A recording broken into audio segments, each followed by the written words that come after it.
yes, I'm speaking on behalf of Vicki Eskins, and I wanted to thank you for the opportunity to speak in opposition today on SB 203.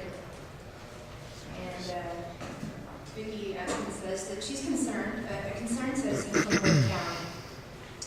Her husband and her have studied the livestock environmental permitting program, have reviewed many of the approved permits, and have found some troubling deficiencies that she would like to present for your consideration as you decide whether to transfer the NPDES permitting authority to the Ohio Department of Agriculture.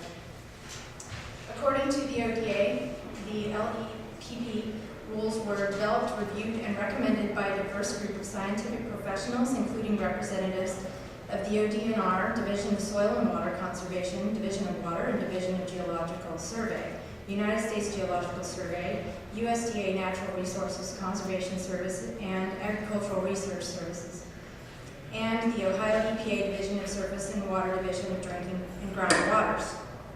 Unfortunately, since this program was approved in 2002, the ODA has systematically revised and rescinded many of the scientifically based regulations that were supposed to protect the environment for no apparent reason except to approve permits which did not comply with the original rules. For example, aquifers. The original rules to protect our aquifers required a 25-foot separation between a large aquifer and the bottom of a manure pond. The ODA reduced this protection from 15 feet in January 2006, and in January of 2009, the ODA further reduced this critical protection to only 5 feet.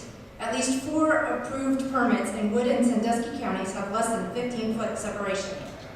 The ODA submitted in 2009 aquifer revision to the Joint Committee on Agency Rule Review, JCAR, with the following responses to citizens' comments. Several comments were received regarding the amendment to 901:10-2-02E that mistakenly assert the proposed amendment is lowering the separation distance between manure storage structures and the uppermost aquifer from 15 to 5 foot. These comments appear to reflect a misunderstanding of the proposed amendment.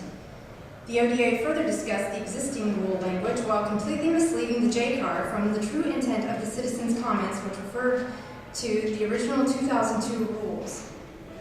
The ODA went on again to explain, thus the rule was amended, would oppose an additional safeguard for manure storage pond or lagoon siting, without eliminating the safeguards previously established in the rule. Several commenters also made the reference to an earlier version of 901:10-2-02E that was adopted in 2002, but subsequently amended in 2005. The 2005 amendments to the rule were not appealed, and that this is the version currently in effect. I believe the ODA responses are totally disingenuous since they completely ignored the fact that the original 2002 rule required a 25-foot separation distance between the manure structures and the large aquifer. How could this new minimum 5 feet rule be considered an additional safeguard when the original regulation required a minimum of 25-foot separation? 2. Floodplains. The original rules prohibited manure ponds in a 100-year floodplain unless the design met for very stringent exceptions. One of these exceptions has been the basis for an active ERAC appeal of one of the ODA-approved permits for almost 3 years, but the ODA rescinded this protective regulation last January. They claimed it was ambiguous enough, and there is no other OAC rule that regulates manure ponds in a floodplain. The original OAC 901:10-2-06 prohibited manure ponds in a 100-year floodplain unless they were built in accordance with 4 stringent rules. In January 2009, the ODA moved 3 of these rules to 901:10-2-02, one of which they revised, and they conveniently rescinded the remaining regulation. This rescinded regulation required that a manure storage pond or manure treatment lagoon with unequal length and width dimensions, the facility shall be oriented with the longest dimension parallel to the expected direction of the flood water flow. The existing ground elevations on the construction plans for this dairy, which would be sited in a floodplain, were altered on the construction plans, distorting the relationship to the floodplain elevations. The Wood County engineer verified these existing ground elevations had been altered, and stated in an affidavit it is important to restate that these are existing spot elevations that should remain on the same regardless of what improvements are planned. So according to the ODA documents, the ODA engineer suspected that the dairy's engineer had altered the existing ground elevations on the construction plans for this dairy, but the ODA chose to ignore it. When we asked the ODA why they approved this manure storage pond, which did not comply with the rules, they replied the director did not develop the plans and cannot explain the orientation.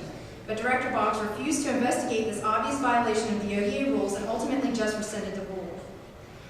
The ODA submitted in 2009 floodplain revisions to JCAR with the following responses to citizens' comments. These two amendments, 901-10206, A10, and 901-10202G, expand safeguards regarding the 100-year floodplain restriction currently imposed on manure storage ponds and manure treatment lagoons to include the entire production area. They further stated that the orientation restriction was removed in part because it was considered ambiguous in referring, in the first instance, to unequal length and width dimensions of lagoons or ponds, and the second instance to the facility rather than the pond and or lagoon shall be oriented with the longest dimension parallel to the expected direction of the floodwater flow. Therefore, they conclude that retention of this subsection was considered unnecessary. The ODA's responses are very confusing because there is no other OAC regulation that pertains to the orientation of the entire production area in a 100-year floodplain.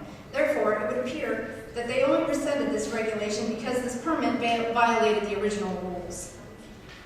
According to the ODA's documents, these aquifer and floodplain revisions and rescissions had nothing to do with the NPDES transfer and also had nothing to do with any recent law changes.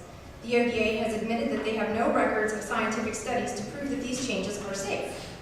These revisions were hastily approved by the JCAR late last year on a random list of names and a random list of articles submitted as proof of the environmental impacts of these revisions. JCAR is supposed to review new rules to determine if they conflict with the intent of the law. I believe reducing the aquifer separation from 25 to 5 foot would qualify as conflicting with the original intent of this law. We met with our state legislatures over 1 year ago and showed them the alternate data we have found in these permits. Senator Mark Wagner stated that he thought this was very serious, and Representative Randy Gardner said that he thought it could be a fraud. They both met with Director Boggs, but he has done nothing.